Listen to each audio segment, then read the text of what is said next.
Hello everyone.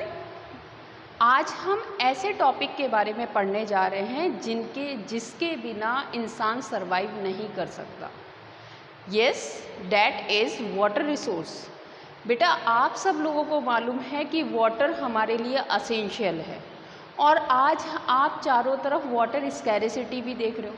पर आप लोगों ने कभी ये बात पर नोटिस किया है कि हमारे अर्थ पर 70% वाटर है, मतलब टोटल अर्थ पर 70% वाटर है और 30% लैंड मास है।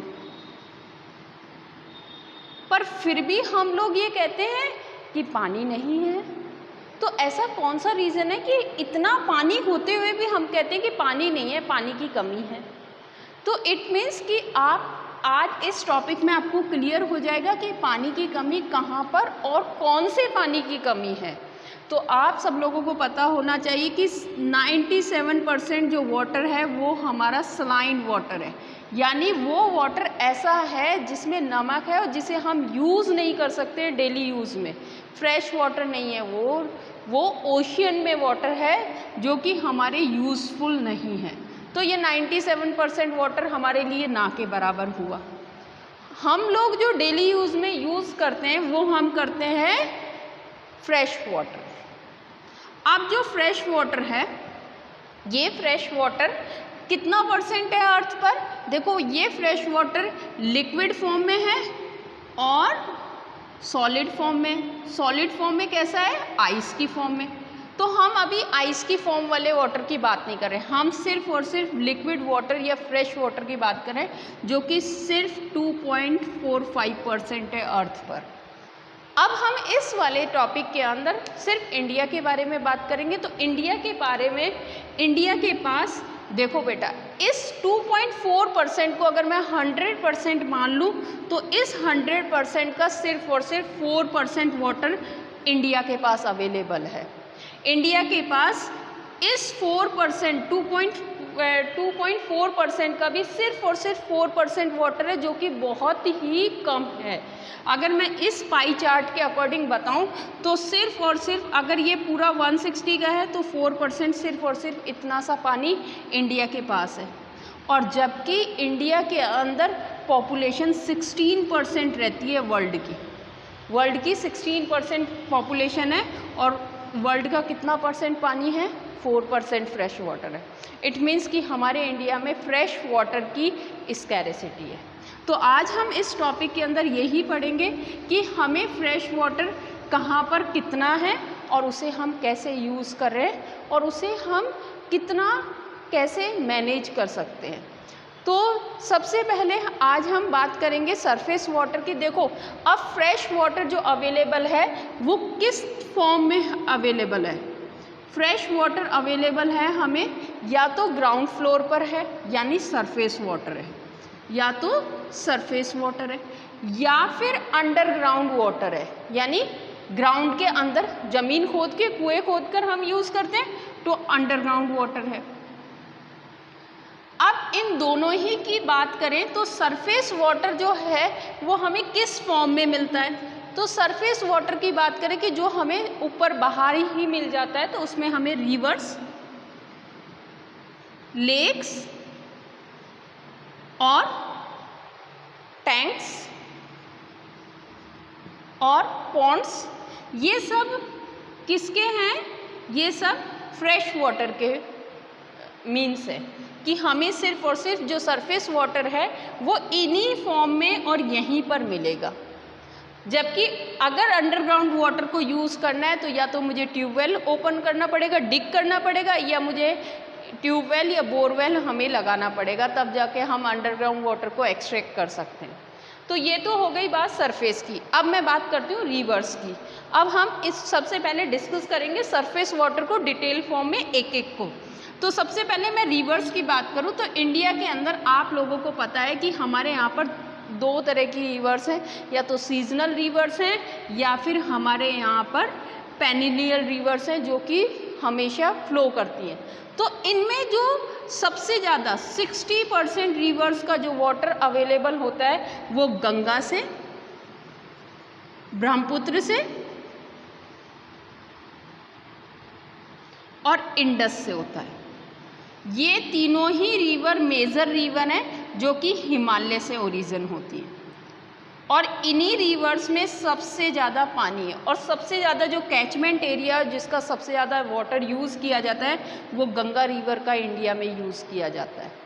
ये तो बात हो गई रिवर्स की। अब इसके बाद में, ये हिमालयन रिवर्स की बात हो गई, इसके बाद में हम बात करते हैं डेक्कन प्लेटू या जो पेनिसुलर प्लेटू की रिवर्स है। तो उनमें सबसे ज़्यादा जो वाटर यूज़ होता है गोदावरी के अंदर, और एक बैराक रिवर है उसके अंदर, उसका कैचमेंट एरिया और उसका हम वाटर यूज़ करते हैं सबसे ज़्यादा। अब आता है नेक्स्ट, रिवर्स हो गई। अब नेक्स्ट जो हम बात करते हैं वो करते हैं अंडरग्राउंड वाटर की। देखो बेटा, अंडरग्राउंड वाटर को जो यूज़ करने वाले, अंडरग्राउंड वाटर रिन्यूएबल है, रिप्लेनिशेबल है। कैसे है? हम अंडरग्राउंड वाटर को रिचार्ज कर सकते हैं, यानी वाटर लेवल अगर नीचे चला गया हो तो हम उसे वापस से अपनी मतलब उसे वापस से वाटर शेड या वाटर मैनेजमेंट प्लान के अकॉर्डिंग हम उसे वापस से वाटर लेवल को अप कर सकते हैं। अब आता है कि अंडरग्राउंड वाटर का सबसे ज़्यादा यूज़, हाईली जो यहाँ यूज़ होता है वो कहाँ पर होगा? तो सिंपल सी बात है कि इंसान कहाँ पर सबसे ज़्यादा अंडरग्राउंड वाटर को यूज़ करेगा? अगर उसे सरफेस वाटर अवेलेबल हो गया तो वो अंडरग्राउंड वाटर को यूज़ ही नहीं करेगा। अंडरग्राउंड वाटर वहाँ यूज़ होएगा जहाँ पर सरफेस वाटर नहीं है। तो इट मीन्स कि जहाँ पर वेरी हाई जहाँ पर यूज़ किया जाएगा वो स्टेट वो होंगी जहाँ पर सरफेस वाटर नहीं है। तो सरफेस वाटर कहाँ नहीं है? राजस्थान में। राजस्थान में सरफेस वाटर एक भी पेनिनसुलर रिवर नहीं है। दूसरा पंजाब, हरियाणा, ये इसके अंदर पंजाब के अंदर फिर भी एक रिवर सतलुज रिवर है जिससे हमें कैनल के थ्रू मिल जाता है, पर फिर भी 87% जो वाटर है वो पंजाब के अंदर इरिगेशन में अंडरग्राउंड वाटर यूज़ होता है। हरियाणा, ये कुछ स्टेट्स हैं जहाँ पर हाईली यूज़ किया जाता है अंडरग्राउंड वाटर, और जिसकी वजह से यहाँ का पानी का जो लेवल है वो लगातार नीचे जा रहा है, जो कि एक बहुत बड़ी चिंता का टॉपिक है। अब इसके बाद में आता है कि जहाँ पर वेरी लो यूज़ किया जाता है, वेरी लो जहाँ पर अंडरग्राउंड वाटर बहुत ही कम यूज़ किया जाता है, ऐसे कौन से स्टेट है? तो ऐसे स्टेट हैं जहाँ पर सबसे कम यूज़ किया जाता है Kerala, Orissa and Chhattisgarh. These state, जो ये वाले स्टेट हैं, ये वाले स्टेट सबसे कम वाटर यूज़ करते हैं। ठीक है। अब आता है हमारा कि जहाँ पर मॉडरेट फॉर्म में यूज़ किया जाता है अंडरग्राउंड वाटर को, वो है गुजरात, यूपी, महाराष्ट्र एंड बिहार, ये स्टेट है। अब हम बात करते हैं लेक्स की। अब लेक्स के अंदर लैगून लेक्स की बात करते हैं। तो लैगून लेक्स का एक टाइप है लैगून लेक्स, और लैगून लेक्स सबसे ज़्यादा मिलती है कोस्टल एरियाज़ पर। ये अब कुछ कोस्टल एरियाज़ के क्या हैं, कोस्टल लेक्स हैं ये, जो ओशियन के थ्रू मिलते हैं, और यहाँ पर ब्रैकिश वाटर भी मिलता है, बैक वाटर। ये ब्रैकिश वाटर होता है नमकीन पानी, जिसमें ना तो ज़्यादा नमक होता है ना ज़्यादा मीठा होता है। तो इस टाइप के जो वाटर है और जो लैगून लेक है वो इरिगेशन में बहुत अच्छे यूज़ हो जाती है। तो ये लैगून लेक से जो सबसे ज़्यादा यूज़ करते हैं लैगून लेक, वो देखो लैगून लेक सबसे पहले हैं कहाँ पर?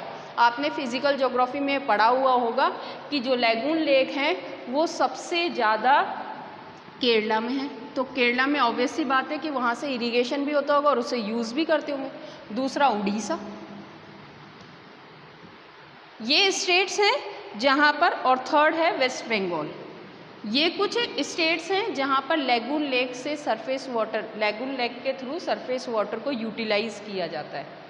और यहाँ पर ब्रैकिश वाटर को राइस कल्टीवेशन मॉइस्चर के लिए चाहिए, वहाँ पर इरिगेशन में यूज़ कर लेते हैं। फिशिंग बहुत अच्छी होती है इसके अंदर, फिशरीज़ के लिए यूज़ किया जाता है, जो कि कमर्शियल पर्पज़ के लिए भी बहुत फेमस है।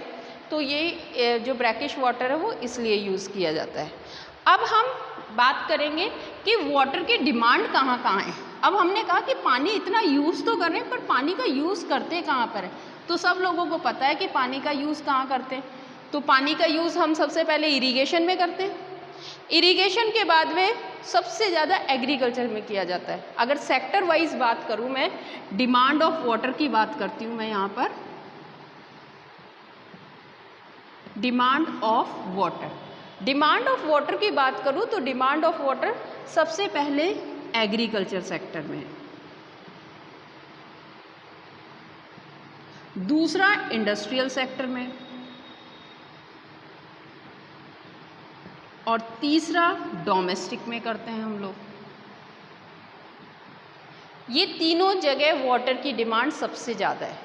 तो अब हम बात करते हैं कि एग्रीकल्चर सेक्टर में सरफेस वाटर कितना यूज़ किया जाता है और अंडरग्राउंड वाटर कितना यूज़ किया जाता है। तो मैं एक टेबल फॉर्म कर दूँ, यहाँ पर सरफेस वाटर लिख देती हूँ और यहाँ पर लिखती हूँ अंडरग्राउंड वाटर।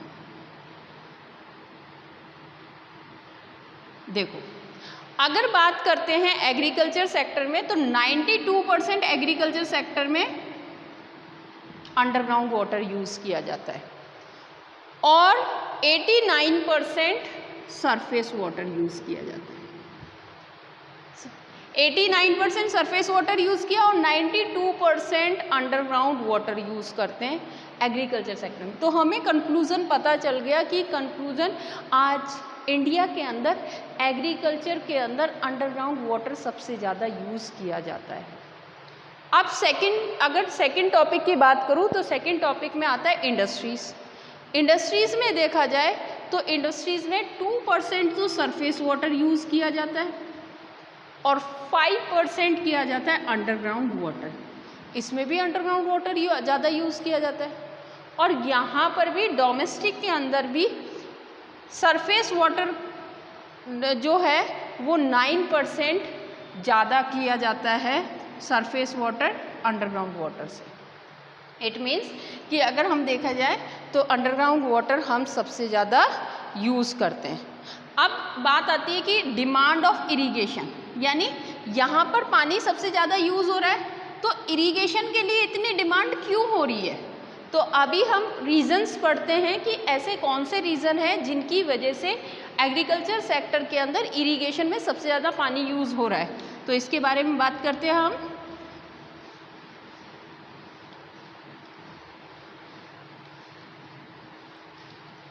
तो demand for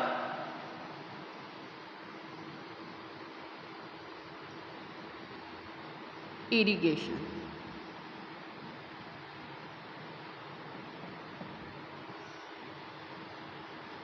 demand for irrigation की बात करें तो देखो बेटा, डिमांड ऑफ इरिगेशन में सबसे पहली बात हमारी जो एग्रीकल्चर है वो टोटली मॉनसून पर बेस है, यानी हमारा एग्रीकल्चर सिस्टम मॉनसून सिस्टम पर बेस है। और आप सब लोगों को पता है कि मॉनसून जो है उसके अंदर रेनफॉल जो होती है, प्रिसिपिटेशन जो होता है वो इक्वली नहीं है। ऑल इंडिया में अगर हम प्रिसिपिटेशन की बात करें तो हम सिंपल सा एग्जांपल देख सकते हैं। फॉर एग्जांपल मैं राजस्थान को लूँ और बिहार को लूँ। अभी आपने देखा होगा कि बिहार में हर साल बाढ़ आती है, जबकि राजस्थान में वहाँ पर बाढ़ आई हुई है अभी, और यहाँ राजस्थान में अभी 1 या 2 बारिश हुई है। इट मीन्स कि यहाँ तो लोग इंतज़ार कर रहे हैं, यहाँ की क्रॉप जो है वो ड्राई होने को है, जो क्रॉप कल्टीवेशन कर रखी है फार्मर्स ने वो सूखने को तैयार है, और जबकि वहाँ पर बाढ़ आई हुई है। तो एक जगह तो इट मीन्स कि वेरिएबिलिटी इन द मॉनसून, कि मॉनसून इक्वली डिस्ट्रीब्यूशन नहीं है रेनफॉल का, जिसकी वजह से हमें इरिगेशन की डिमांड होती है। अब जैसे राजस्थान में क्रॉप सूखने लगी, ड्राई होने लगी, तो यहाँ पर जो फार्मर है वो अपनी क्रॉप को बचाने के लिए इरिगेशन की हेल्प लेगा। तो इट मीन्स कि जो मॉनसून सिस्टम है वो भी इंडिया में एक बहुत मेजर रोल प्ले करता है, जिसकी वजह से हमें इरिगेशन की ज़रूरत पड़ती है। पहला रीज़न हो गया, these are the reasons of demanding for irrigation. Second reason है कि डेफिसिट इन रेनफॉल। जो ड्राई प्लेसेस हैं,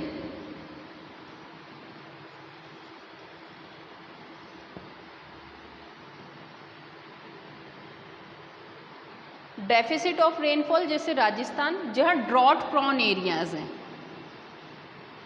ड्रॉट प्रॉन एरियाज़ हैं, वहाँ पर एग्रीकल्चर करने के लिए हमें इरिगेशन की नीड होती है। इरिगेशन की नीड होगी भाई, जहाँ पर बारिश ही बहुत कम हो रही है तो वहाँ पर अगर इंसान, और जहाँ पर अक्सर सूखा पड़ता है वहाँ पर लोग क्रॉप कल्टीवेशन के लिए इरिगेशन की डिमांड करेंगे। थर्ड पॉइंट है कि अब इरिगेशन की डिमांड और क्यों होती है, तो इरिगेशन की डिमांड सबसे ज़्यादा ड्राई स्पेल टाइम होता है हमारा विंटर्स और summer.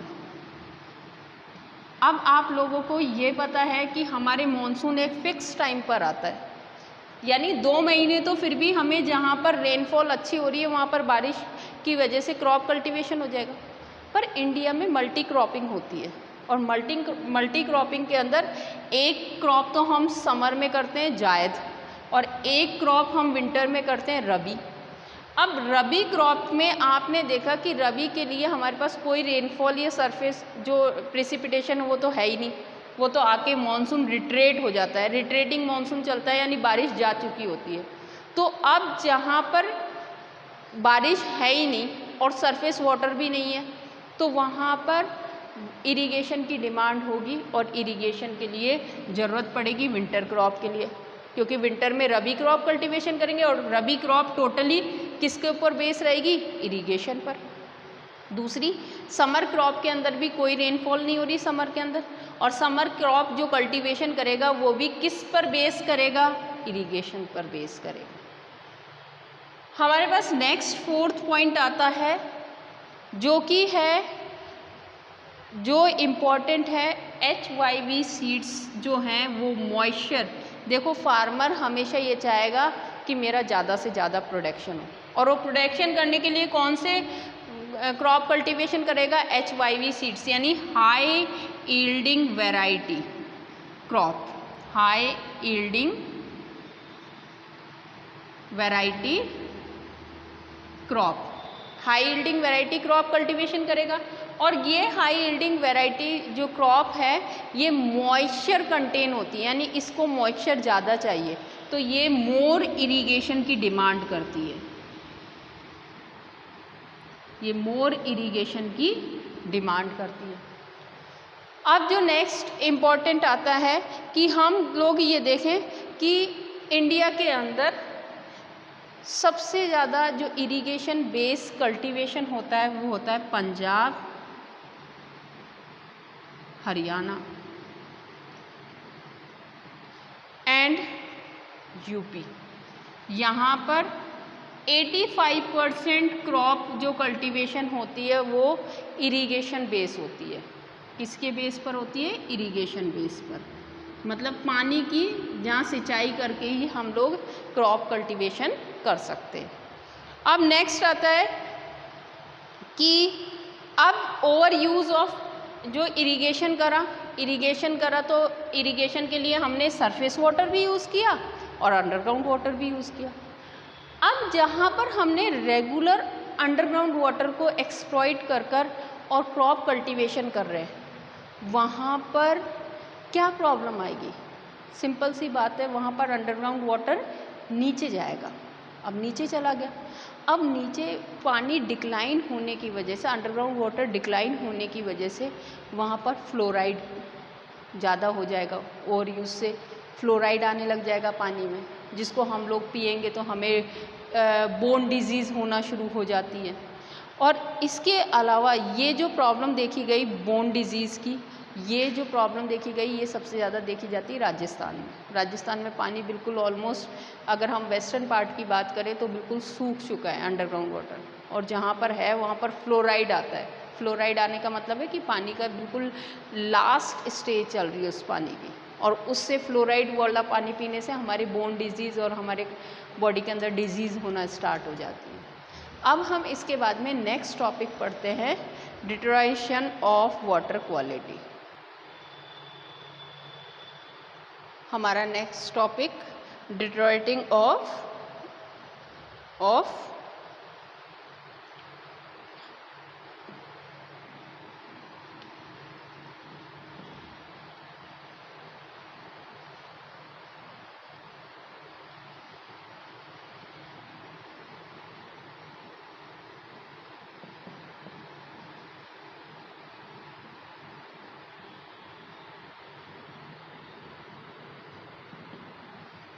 Detraction of water quality का मतलब है कि वाटर क्वालिटी का मतलब सबसे पहले क्या है? वाटर क्वालिटी का मतलब है purity in water, in water यानी पानी में कितनी शुद्धता है, कितना प्योर है। और डिट्रैक्शन का मतलब होता है कि वाटर क्वालिटी के अंदर हार्मफुल सब्सटेंस ऐड हो जाना, हार्मफुल सब्सटेंस ऐड हो जाना। हार्मफुल सब्सटेंस कौन से होते हैं? जो हमारी बॉडी को नुकसान पहुंचाते हैं। ऐसे बैक्टीरिया, ऐसे ऑर्गेनिज़म, ऐसे माइक्रो ऑर्गेनिज़म जो बॉडी के अंदर नुकसान पहुंचाते हैं और जो पानी में मिक्स हो जाते हैं, दे आर कॉल्ड डिट्रैक्शन। अब ये कैसे मिलते हैं? अब देखो हार्मफुल इसमें ऐड हो गए तो इसी को हम बोलते हैं वाटर पॉल्यूशन। इसी को हम क्या बोलेंगे? Water pollution. अब ये ऐड कैसे होते हैं? वाटर पॉल्यूशन की बात करें तो वाटर पॉल्यूशन ऐड कैसे होता है? तो इंसान या तो इंडस्ट्री, सबसे ज़्यादा जो इम्पोर्टेंट रोल प्ले करती है वो इंडस्ट्रीज़ करती है, और या दूसरा करती हैं डोमेस्टिक्स, यानी हम लोग बहुत ज़्यादा वाटर पॉल्यूशन करते हैं। हम लोग हमारे घर का कचरा जो लिक्विड और सॉलिड वेस्ट है, उन दोनों को हम किस में मिक्स कर देते हैं? पानी में। और ये वाटर जो हम नालियों में बहा रहे हैं, ये कहीं ना कहीं जाकर रिवर में मर्ज हो जाता है और वो रिवर पूरी की पूरी पॉल्यूट हो जाती है। ऐसे ही इंडस्ट्रीज़ अपना जो वेस्टेज निकलता है, ड्रेन होता है, वो बहुत ज़्यादा हार्मफुल केमिकल्स से भरा हुआ होता है। और अब हम क्या करते हैं? उसको इंडस्ट्रीज़ को बिना वाटर ट्रीटमेंट के हम डायरेक्ट उसे रिवर्स में मर्ज कर देते हैं, बिना सीवेज प्लांट के हम उसे रिवर्स में या फिर अंडरग्राउंड वाटर में डिगिंग कर कर। बहुत सारी इंडस्ट्रीज़ तो ऐसे है कि डिगिंग करती हैं और अंडरग्राउंड वाटर में डाल देती हैं, अंडरग्राउंड वाटर भी पूरा पॉल्यूट हो जाता है। तो ये दोनों रीज़न हैं जिनकी वजह से वाटर पॉल्यूशन होता है।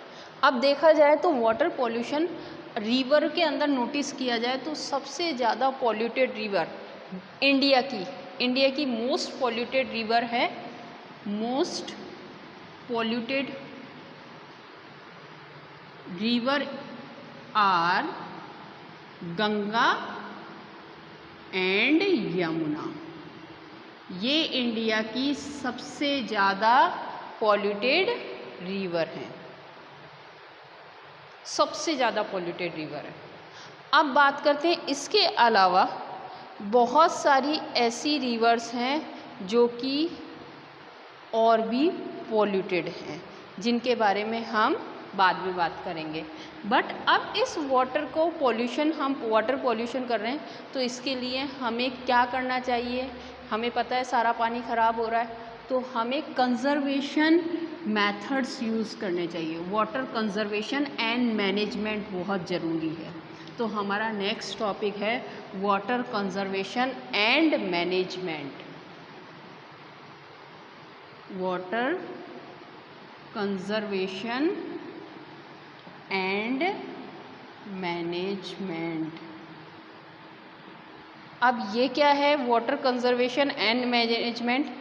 कि हम वाटर को कैसे कंजर्व करें और कैसे मैनेज करें। इस मैनेजमेंट के लिए हमें क्या करना चाहिए? तो सबसे पहले गवर्नमेंट ने कि वाटर इतना ज़्यादा पॉल्यूट हो रहा है, सरफेस वाटर, इसके लिए क्या किया जाए? तो इसके लिए कुछ लॉज एंड पॉलिसीज़ बनाई। क्या बनाई? कुछ कानून बनाए सरकार ने, जिनसे कि वाटर पॉल्यूशन पर रोकथाम लगाई जाए।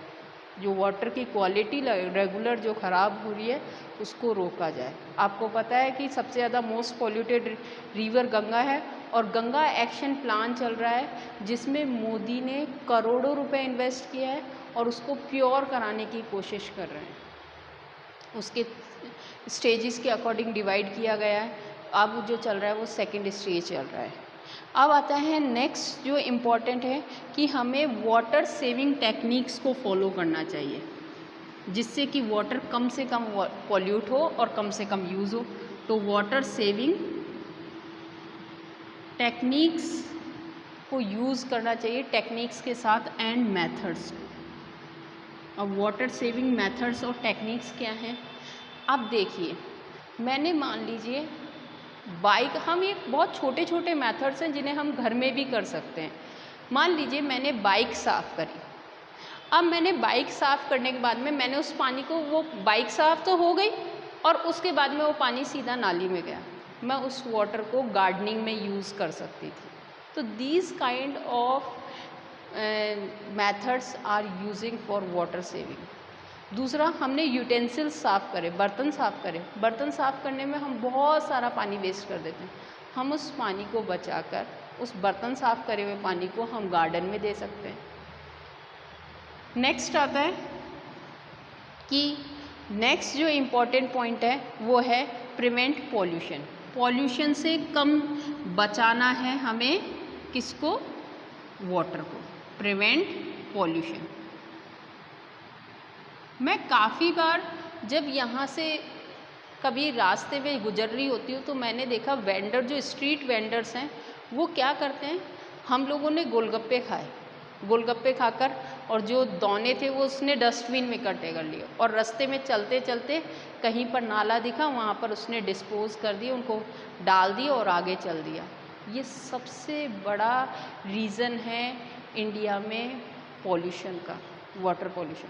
उसने उस सॉलिड वेस्ट ने पूरी की पूरी रिवर को पॉल्यूट कर दिया। अगर वो चाहता तो उसे डिकम्पोज भी कर सकता था, लैंड पे भी डाल सकता था, पर उसने नाली में डाला और नाली में डालने से सॉलिड वेस्ट कहीं ज़्यादा वाटर को पॉल्यूट करता है। नेक्स्ट आता है, नेक्स्ट इम्पॉर्टेंट जो है rain water harvesting. Rain water harvesting.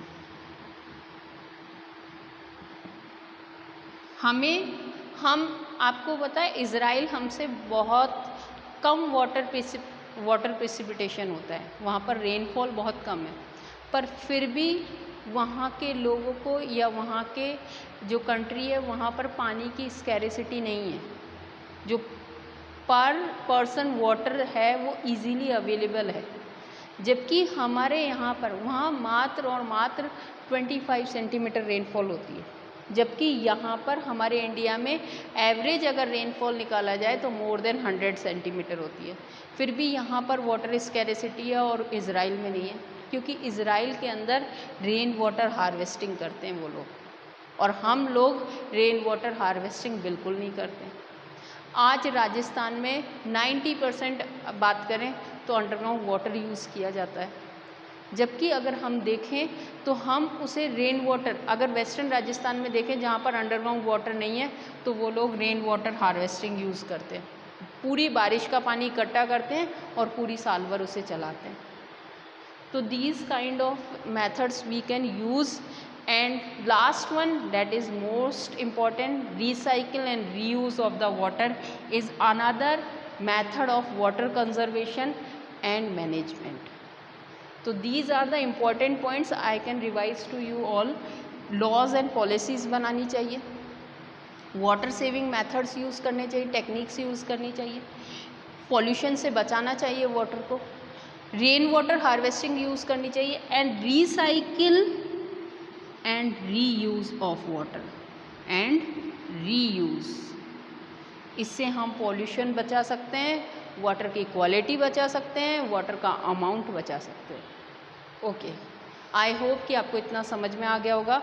अब हम लास्ट में बात करते हैं कि इन वाटर का प्रिवेंशन कैसे करना है, बचाना कैसे है।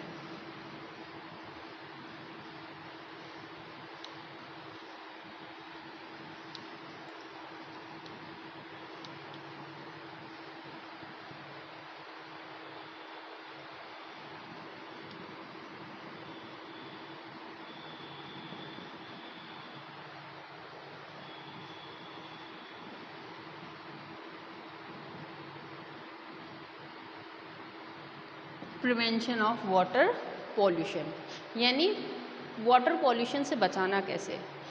गवर्नमेंट रेगुलर ऑब्जर्व कर रही है कि जो वाटर था वो रेगुलर पॉल्यूटेड हो रहा है, तो गवर्नमेंट ने देखा कि इसके लिए कुछ एक्शन लेना चाहिए।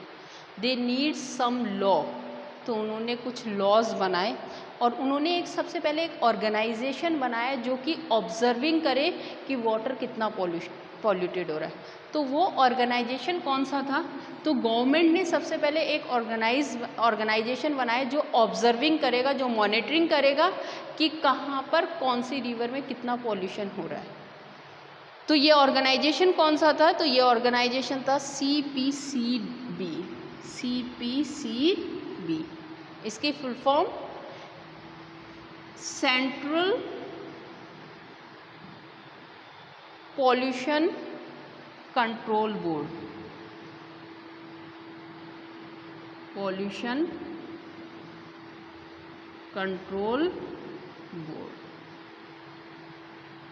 ये इसने क्या किया, जितने भी स्टेट, एक था SPCB, ये क्या थे? स्टेट के थे। जितने भी स्टेट से उन्होंने पॉल्यूशन कंट्रोल बोर्ड बना रखा था उनको इसने अपने अंडर में ले लिया। और जितने भी एक्वेटिक रिसोर्सेज हैं उनकी मॉनिटरिंग करता है रेगुलरली और ये ऑब्ज़र्व करता है कि कितना उनमें माइक्रोबैक्टीरियल पॉल्यूटेड सब्सटेंस हैं। तो इसने जो सेंट्रल पॉल्यूशन कंट्रोल बोर्ड है उसने 507 अपने स्टेशंस बना रखे हैं जहाँ पर ये कंटिन्यूस रेगुलरली मॉनिटरिंग करते हैं। अब इसके अलावा इन्होंने मॉनिटरिंग कर ये ऑब्ज़र्व किया कि कुछ एक स्टेशंस हैं जहाँ पर सबसे ज़्यादा रिवर पॉल्यूटेड मिली है। तो वो स्टेशंस कौन से हैं जहाँ पर सबसे ज़्यादा पॉल्यूटेड रिवर मिली हैं? तो सबसे पहले हम मोस्ट पॉल्यूटेड रिवर की बात करते हैं, यमुना। यमुना रिवर को ऑब्ज़र्व किया गया कि दिल्ली से लेकर इटावा तक मोस्ट पॉल्यूटेड रिवर है ये।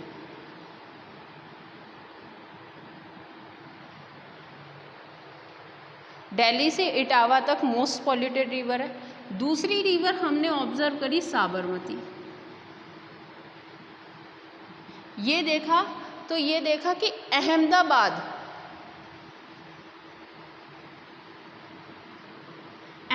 में सबसे ज़्यादा पॉल्यूटेड रिवर है साबरमती। और सब जगह कम पॉल्यूटेड है पर मोस्ट पॉल्यूटेड जो स्टेशन है इसका वो अहमदाबाद है।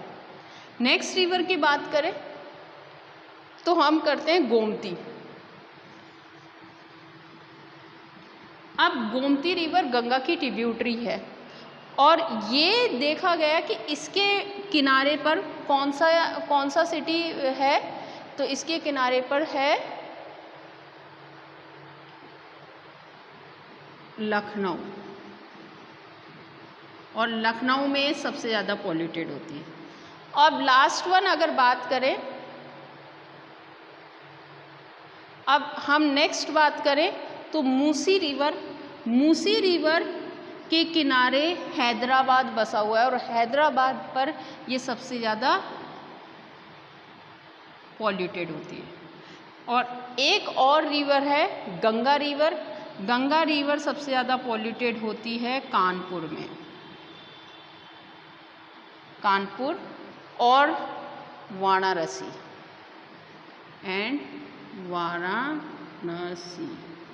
ये कुछ स्टेशंस हैं जहाँ पर सबसे ज़्यादा पॉल्यूटेड रिवर देखने को मिलती है।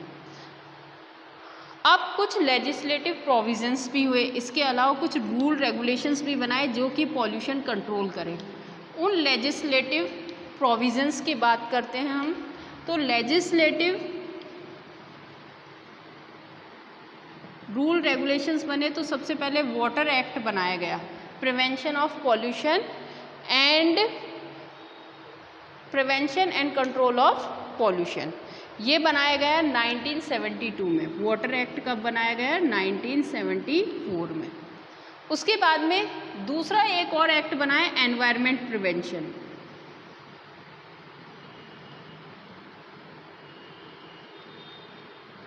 ये एक्ट बनाया गया 1986 में, एनवायरमेंट प्रोटेक्शन एक्ट,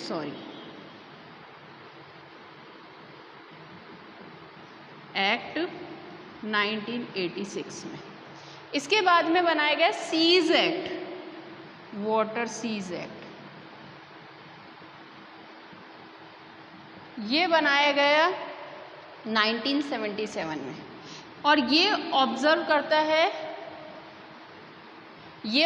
करता है, मॉनिटरिंग करता है कि कहाँ पर कौन से एरिया में पॉल्यूशन सबसे ज़्यादा है, इफ़ेक्टिव है, और उसे रिड्यूस करता है, पॉल्यूशन को रिड्यूस करता है सीज एक्ट। ऐसी इंडस्ट्रीज़ जो रिवर के बैंक पर हैं, उन रिवर के बैंक वाली रिवर्स को क्या करता है, उनको बंद करवाता है या वहाँ पॉल्यूशन रिड्यूस करवाते हैं।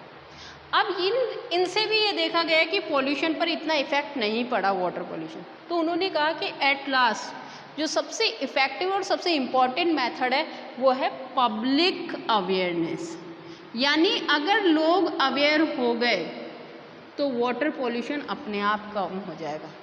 इसीलिए उन्होंने पब्लिक अवेयरनेस पर सबसे ज़्यादा फोकस किया और उन्होंने कहा कि जो इफ़ेक्टिव पॉल्यूटेंट सब्सटेंस हैं, जैसे एग्रीकल्चर सेक्टर में इंसेक्टिसाइड और पेस्टिसाइड्स जो कि पॉल्यूशन करते हैं वाटर का, डोमेस्टिक के अंदर लिक्विड और सॉलिड वेस्ट, अगर लोग अवेयर हो गए तो ऑटोमेटिक उस लिक्विड और सॉलिड वेस्ट को अलग कर देंगे और जिससे वाटर पॉल्यूशन कम हो जाएगा।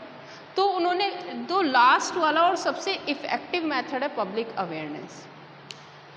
इसके बाद में बात करते हैं कि इसके अलावा कुछ अवेयरनेस के लिए गवर्नमेंट, सेंट्रल गवर्नमेंट प्लानिंग कर रही है और वो वाटरशेड मैनेजमेंट के अकॉर्डिंग अंडर में कुछ प्रोग्राम्स भी रन कर रही है।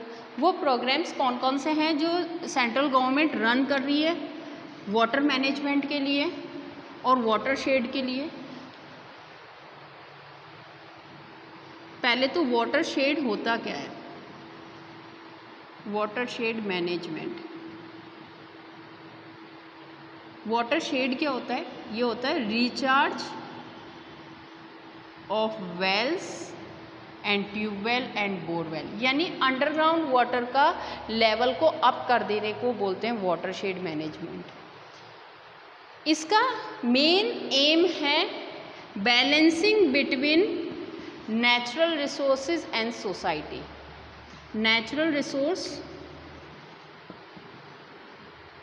बैलेंसिंग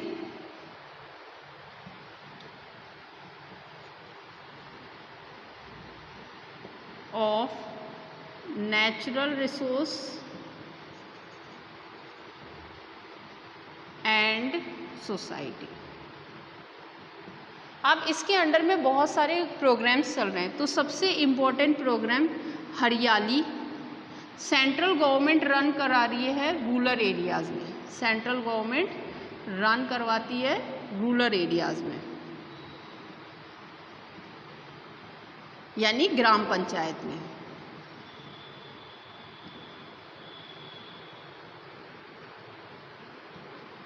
इसका काम क्या है? ये एक प्रोग्राम है जो कंजर्व करेगा वाटर को drinking purpose, irrigation, fishing and afforestation के लिए। ये कंजर्व करेगा वाटर, इरिगेशन, किस किस पर्पस के लिए? ड्रिंकिंग के लिए इरिगेशन, साथ में और किसके लिए करेगा? इरिगेशन, इरिगेशन के बाद में फिशिंग, अफॉरेस्टेशन और अफॉरेस्टेशन।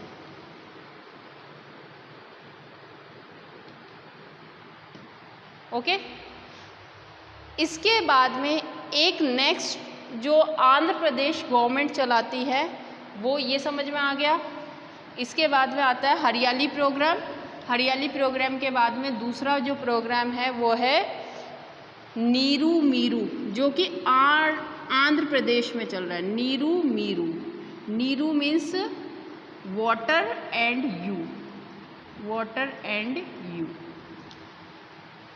वाटर और तुम। ये अरुणाचल प्रदेश में चल रहा है। एक प्रोग्राम चल रहा है जो कि अलवर राजस्थान में चल रहा है,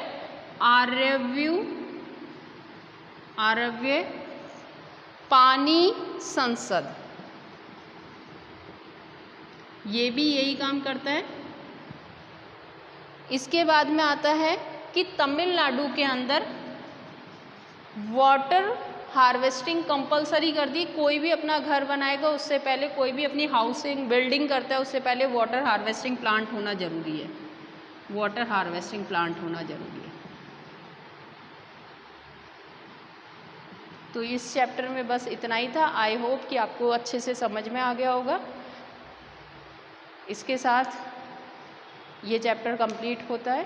thank you, have a nice day.